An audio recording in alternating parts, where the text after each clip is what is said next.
Nah, ada pertanyaan tahunan juga nih Pak. Kenapa perbaikan dan juga pembangunan selalu ada di menjelang akhir-akhir tahun setiap tahunnya? Ya kan semua juga anggaran itu memiliki keterbatasan Pak. Oh iya betul Pak. Jadi pemerintah Kabupaten Tangerang melalui Dinas Bina Marga, kalau jalan kabupaten ingin diperbaiki itu 1 tahun harus 1 triliun untuk jalan aja Pak. Wow. Nah untuk kolaborasi antar Pemkab dan juga provinsi Pak, kan kita mah sebagai masyarakat taunya jalan harus diperbaiki aja gitu ya. Sebetulnya sudah beberapa kali memberikan edukasi lewat radio, postingan bahwa ada beberapa wewenang jalan yang memang dikerjakan oleh Pemprov nasional dan juga kabupaten. Salah satunya yang sedang dikerjakan di Cisuka ini kan memang ramainya ke Kabupaten Tangerang. Kabupaten Tangerang. Apakah masyarakat yang mungkin belum tahu dan sudah tahu ini berhak juga gitu ya Pak ya untuk bilang ke Pak Bupati biar dapat usulan dari gubernur.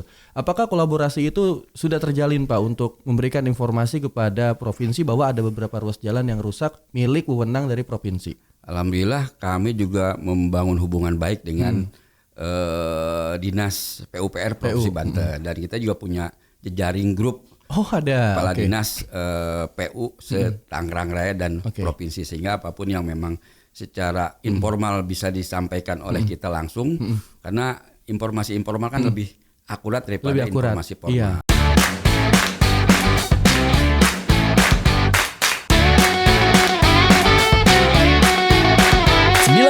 Podcast masih mengudara menemani Anda pada pukul 9:38 waktu Indonesia Barat. Dan pada kesempatan pagi hari ini luar biasa kami sudah bersama dengan Kepala Dinas Bina Marga dan Sumber Daya Air Kabupaten Tangerang bersama Pak Iwan Firmansyah. Selamat pagi Pak Kadis, apa kabarnya Pak? Selamat pagi Mas, terima kasih atas kesempatannya yang diberikan nih. Alhamdulillah, aduh luar biasa banget. Andri tuh kalau ngelihat postingan dari Instagram DBM SDA Kabupaten Tangerang ya, greget pengen ngobrol-ngobrol sama Pak Kadisnya gitu. Banyak banget pembangunan yang saat ini tengah dilakukan oleh Kabupaten Tangerang, khususnya infrastruktur jalan ya, jembatan dan juga pengairan begitu Pak Kadis. Di tahun 2025 ini memang lagi gaspol-gaspolnya Pak. Betul. Lagi gaspol-gaspolnya. Nah, infrastruktur yang dibangun Pak untuk pemeliharaan yang sudah dilakukan di tahun ini maupun jalan itu sudah berapa persen Pak Kadis? Alhamdulillah kami Dinas Bina Marga dan Sumber Daya Air Kabupaten Tangerang melakukan program dan kegiatan berdasarkan program RPJMD. Pemerintah Kabupaten Tangerang, program unggulan Bapak Bupati dan Ibu Wakil Bupati, serta Rensra Dinas Bina Marga dan Sumber Daya Kabupaten Tangerang yang memang itu bagian dari tugas fungsi kami dalam rangka melakukan perbaikan infrastruktur selaku entitas dalam rangka perbaikan pelayanan dasar masyarakat, karena memang semua kan dari infrastruktur. Betul Pak. Kalau Mas mau ke rumah sakit lewat jalan. Betul. Mau nikah aja lewat jalan. Betul kan? Mau nikah bukan lewat KUA lagi berarti Pak. Lewat jalan. Kalau nggak ada jalan nggak bisa ke KUA. Kasihan penghulunya.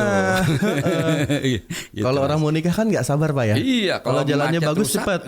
Ini luar biasa karena memang betul Pak Kadis bilang infrastruktur khususnya jalan ini sangat penting. Yang pertama berpengaruh pada ekonomi ya Pak ya. Kalau pengiriman cepat, jalan bagus, otomatis biayanya juga bisa lebih ditekan begitu.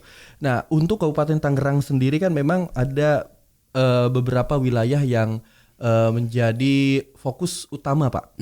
Nah untuk tahun ini 2025 apakah memang merata untuk jalan dulu atau untuk jembatan dan sebagainya? Fokusnya kemana Pak untuk tahun ini? Yang pertama kita harus tahu dulu karena sesuai Undang-Undang 38 tahun 2004 tentang jalan, PP 34 2006 tentang jalan, ada juga SK Bupati mengenai status jalan. Jadi jalan itu secara hierarki dibagi 3 pengelolaan kewenangan. Ada jalan nasional, pembinanya ada Menteri PU. Oh nasional PU yang di jalan raya biasanya Pak ya, jalan raya Serang primer. Gitu. Dari Bitung sampai Jayanti sepanjang 27,5 km itu jalan nasional. Dan alhamdulillah berkat pimpinan kita Pak Bupati, Bu Wakil Bupati, tahun ini rencananya dalam rangka kemacetan di Simpang Bitung. Simpang Bitung, akan dilakukan konstruksi pembangunan underpass Bitung. Underpass Pak? Betul, insya Allah mungkin di akhir November sudah groundbreaking ya dari Kementerian PU karena memang penyelenggaranya adalah PU nasional melalui Dirjen Bina Marga. Nah, itu untuk jalan nasional. Ada jalan provinsi, pembinanya adalah gubernur. Gubernur Banten. Gubernur Banten itu ada sekitar 10 ruas, hampir 100 km jalan provinsi. Contohnya dari Bitung Curug ke Parung Panjang itu jalan provinsi. Baik. Provinsi Banten. Ada juga jalan yang Cisoka yang Bapak Ibu pemerintah lihat sekarang kan sudah dilakukan rekonstruksi oleh pemerintah Provinsi Banten, Dinas PUPR itu sedang diperbaiki. Mungkin masyarakat juga terganggu dampak pembangunan. Tolong dimaklum ya. Tolong dimaklumi. Memang untuk kebersamaan Pak ya. Semua punya dampak. Jalan tidak diperbaiki berdampak, apalagi sedang diperbaiki karena memang untuk menjaga kualitas hasilnya nanti. Hasilnya biar jangka panjangnya bagus. Begitu ya. Dan untuk jalan kabupaten kota yang mempertemukan antar kecamatan begitu. Jadi mungkin kita lihat jalan itu dari fungsinya. Kadang kami Dinas Bina Marga dan Sumber Daya Air semua urusan jalan ke kami. Kami mungkin juga siap melakukan itu, tapi mungkin dilihat dari fungsi. Fungsi jalan kabupaten itu menghubungkan antar kecamatan. Ya. Kalau di dalam kawasan perumahan permukiman, walaupun kapasitas lebarnya di atas 10 itu mungkin bisa dengan dinas yang lain, perumahan permukiman bisa juga dengan kecamatan dan desa. Oh, itu bisa dibagi ininya Pak ya, kewenangannya. Secara fungsinya. Kalau kami secara urusan wajibnya ada hampir 1.100 km jalan kabupaten. Yang fungsinya lokal primer, lokal sekunder, dan mungkin lokal kabupaten. Itu yang menjadi urusan wajib kami. Dan sekarang alhamdulillah di ruas-ruas jalan kabupaten, khususnya di Jalan Raya Gardu Tanah Merah, itu Jalan Raya Pakuaji sedang dalam masih konstruksi. Proses saat ini Pak ya? Proses pelaksanaan perbaikan. Dan insya Allah mungkin ada beberapa ruas jalan lagi akan dilakukan perbaikan di anggaran perubahan ini dan dilanjut nanti di 2026.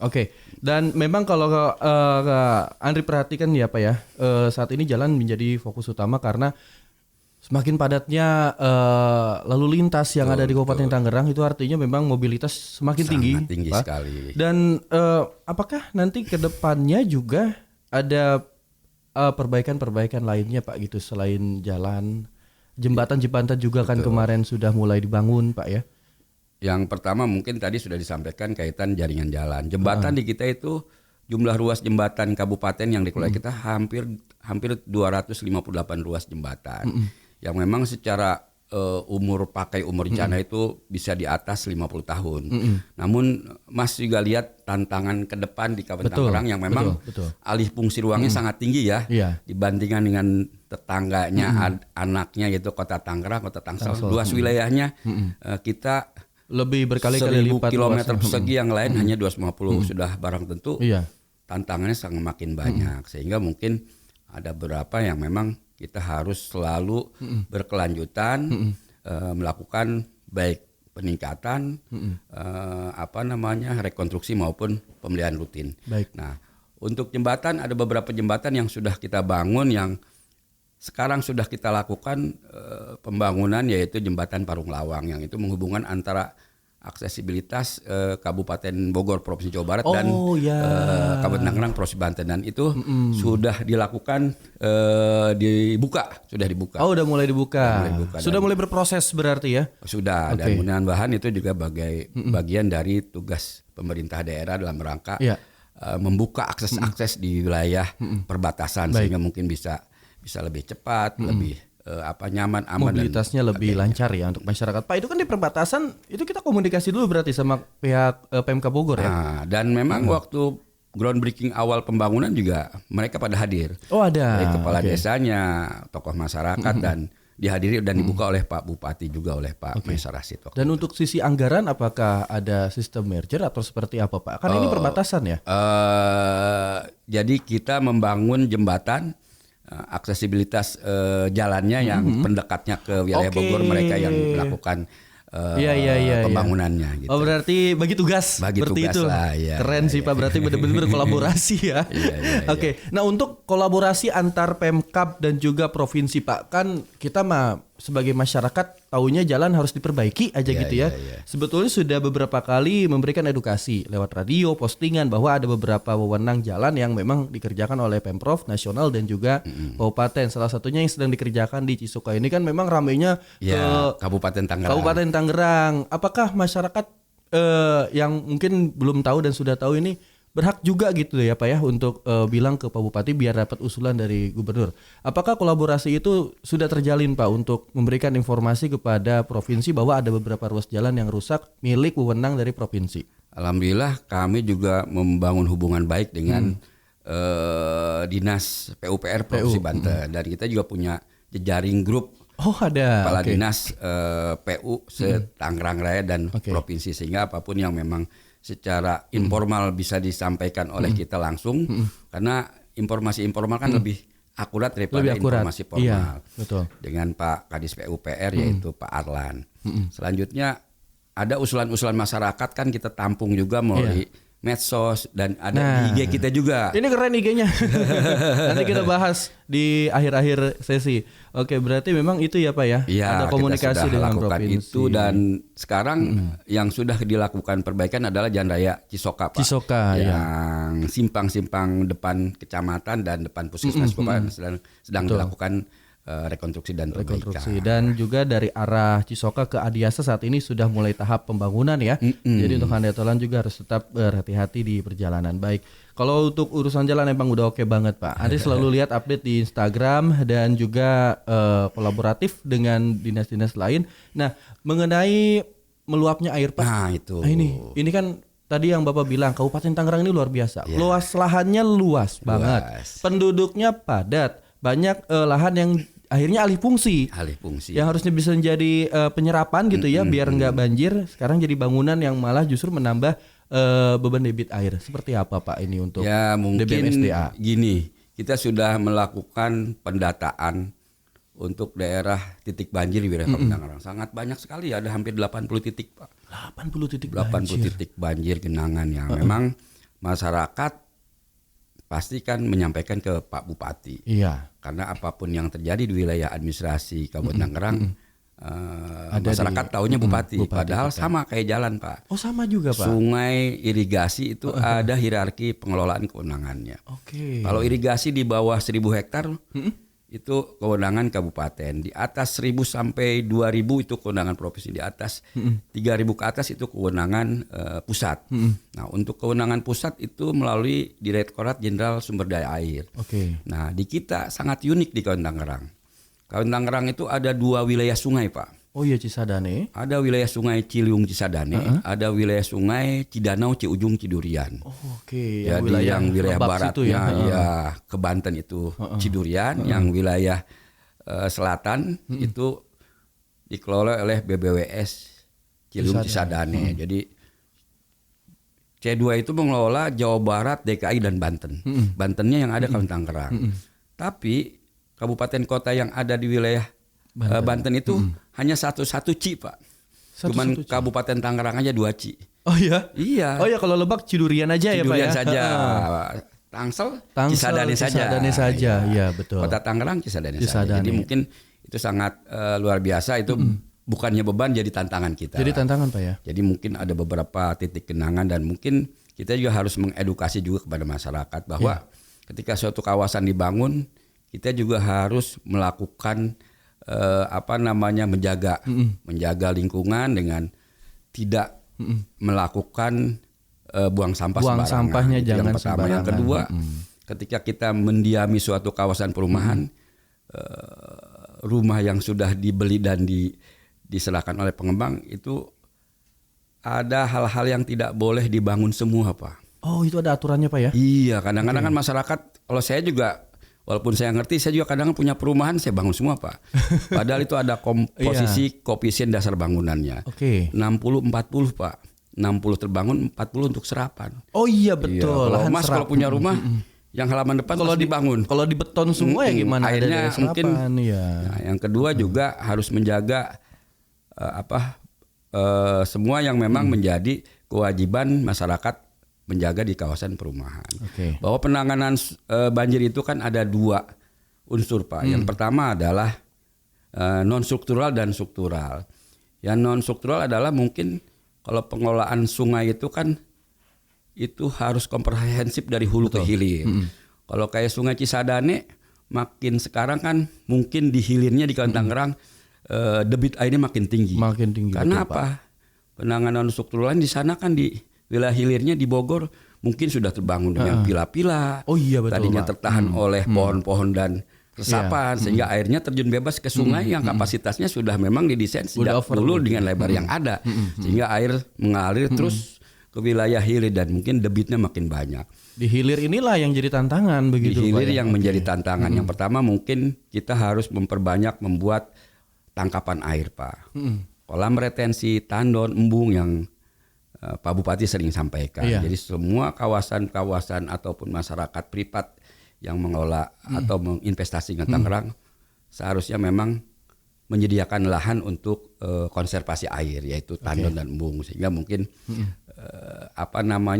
genangan-genangan atau banjir yang ada bisa dikurangi. Baik. Jadi untuk menghilangkan kayaknya juga saya bukannya pesimis betul. Karena memang lahan masyarakat juga banyak ingin memiliki rumah ya sehingga kawasan-kawasan yang memang dibangun, Pak, tadinya hijau dan resapan akhirnya akan dibuat rumah-rumah. Namun demikian harus juga kalau kata bahasa orang airnya itu namanya harus zero run off, Pak.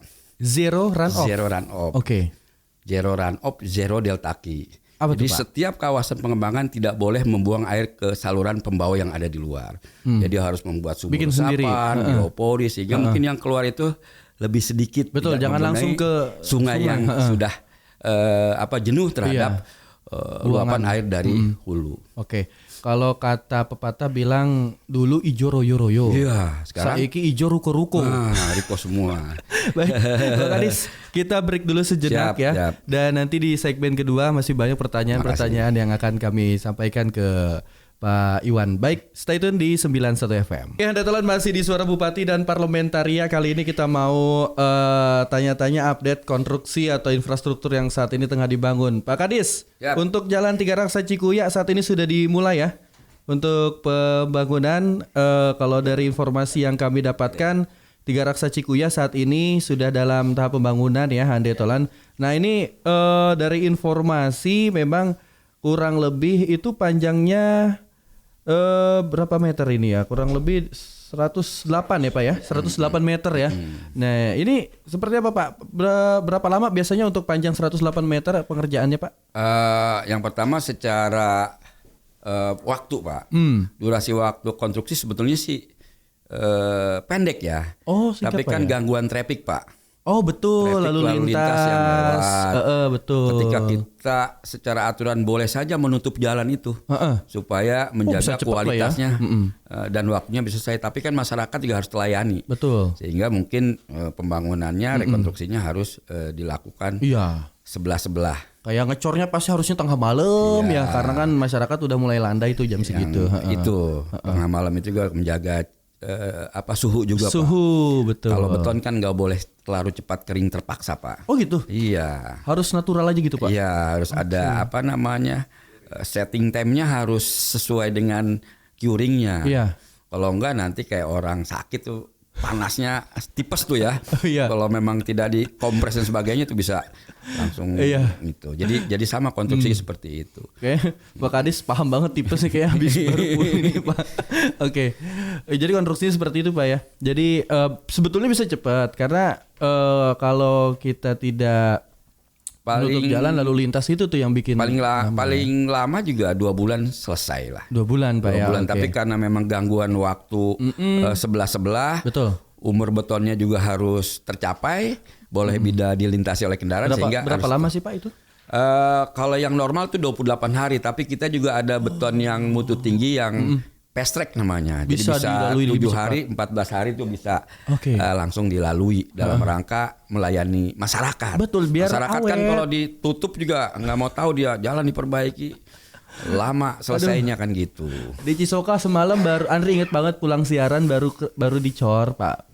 Pagi-paginya berangkat udah dilalui. Sudah dilalui. Padahal masih ada warning untuk ditutup karena emang lalu lintas trafiknya tinggi. Nah kalau untuk bahan yang digunakan Pak, ada masyarakat yang bertanya Pak untuk kualitas jalan bahan-bahan yang digunakan jangan dikurang-kurangin dong begitu. Sebetulnya tidak ada yang dikurang-kurangin begitu Pak ya? Jadi gini, silakan aja masyarakat juga ikut mengawasi. Kan boleh sekarang juga banyak yang awasi kan media, lembaga, NGO dan sebagainya. Kita terbuka dan kita juga sudah ada di sananya kan ada pejabat pembuat komitmen, ada pejabat pelaksana teknis kegiatan, ada konsultan supervisi yang memang mempunyai kompetensi sesuai dengan bidangnya. Nah itu dia mengawasi di lapangan. Tapi tetap kita juga ada kekurangan lah namanya di lapangan ya.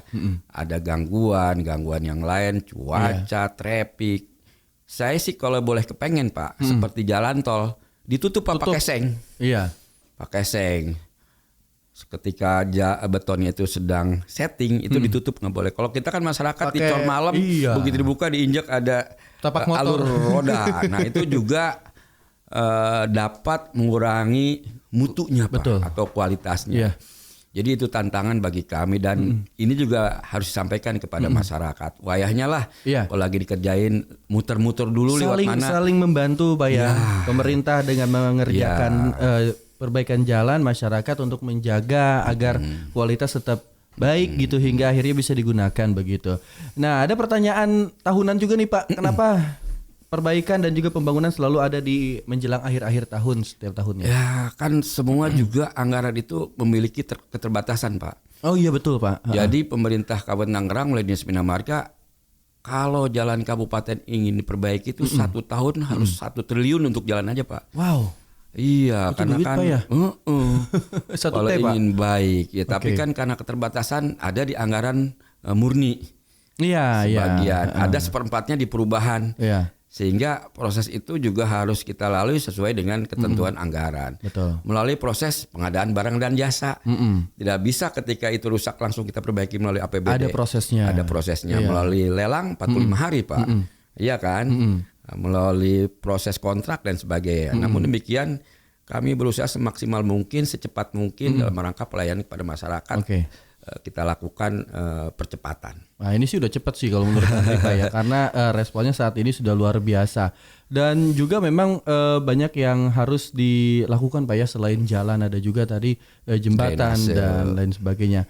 Nah kalau misalnya pengen ada masyarakat gitu ada informasi ataupun aduan untuk TBM-SDA melalui kanal resminya bisa lewat mana Pak Kadis? Yang pertama yang resmi kita punya span lapor Pak. Oh iya, terintegrasi semua di span lapor ya. Ada. Tapi kalau ingin cepat bisa ke Instagram, IG Bina Marga.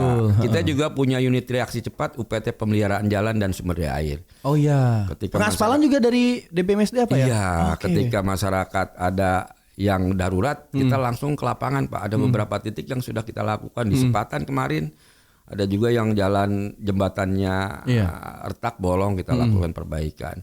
Ada genangan-genangan kita juga ada UPT dan ada bidang drainasi yang melakukan reaksi cepat dalam rangka menjaga keselamatan kenyamanan pengguna jalan. Baik, luar biasa nih Handetolan. Semoga kedepannya Kabupaten Tangerang itu jalannya mulus-mulus ya, bagus-bagus gitu Pak. Dan juga untuk masyarakat tadi sudah diinformasikan untuk bisa juga bekerja sama kalau memang belum waktunya untuk dilalui sesuai aturan ya harus ditaati dulu gitu ya. Nah untuk rekonstruksi jalan Gardu Tanah Merah juga udah dimulai Pak ya? Sudah dan sedang dilaksanakan. Mudah-mudahan di akhir tahun 2025 ini di Desember bisa fungsional lah, bisa digunakan. Dan luar biasa ini banyak yang mengapresiasi juga masyarakat Paku Haji. Andri dapat info juga. Alhamdulillah katanya warga Paku Haji doanya terdengar nih Pak Kadis. Semoga baik-baik ya dan terima kasih Pak Kadis sudah memberikan informasi update tentang infrastruktur yang ada di Kabupaten Tangerang di tahun 2025 ini. Berarti cukup banyak Pak ya yang dikerjakan Pak ya. Ya memang kita melakukan pekerjaan yang memang yang sesuai super prioritas dulu Pak. Super prioritas. Kalau kita uangnya banyak, yang tidak prioritas kita kerjain Pak. Tapi kita pilih mana yang memang prioritas, diangkat lagi ke atas yang super prioritas yang memang menjadi akses urat nadi, jalan, kolektor yang dilalui oleh beberapa. Mobilitas berarti Pak ya salah satu ininya ya yang diperhatikan. Baik, Pak Kadis terima kasih sekali lagi. Luar biasa, semoga kita berjumpa lagi, ngobrol-ngobrol bareng lagi di waktu dan lain hari. Sehat selalu untuk timnya juga, terima kasih. Sehat-sehat selalu untuk semuanya, dan Handai Tolan kita akan closing, dan juga mungkin Pak Kadis ada beberapa kalimat penutup untuk sesi talk show pada pagi hari ini untuk masyarakat. Terima kasih nih, saya ucapkan terima kasih tim dari Tangerang Radio nih ya. Iya betul Pak. Yang telah memberikan waktu dan kesempatan kepada kami Dinas Bina Marga dan Sumber Daya Air berjumpa dengan masyarakat Kabupaten Tangerang di mana berada ya. Baik. Dalam rangka penanganan infrastruktur baik jalan, jembatan, sumber daya air dan drainase. Dan sekali lagi saya himbau kepada masyarakat bahwa di tahun 2025 di akhir ini kita juga sedang dan akan melaksanakan pekerjaan perbaikan APBD perubahan untuk perbaikan infrastruktur. Saya atas nama pemerintah Kabupaten Tangerang mohon maaf apabila di lapangan ada ketidaknyamanan, keterlambatan semata-mata dalam rangka melayani masyarakat di sisi infrastruktur. Baik. Sekali lagi terima kasih, dan terima kasih kepada tim radio dan semua yang ada di Radio Tangerang ini. Baik, terima kasih juga untuk Pak Kadis, Pak Iwan ya, untuk menyempatkan waktu ngobrol bareng sama Tangerang Radio. Dan Handai Tolan, sampai jumpa di lain waktu. Wassalamualaikum warahmatullahi wabarakatuh. Tangerang Radio 91 FM.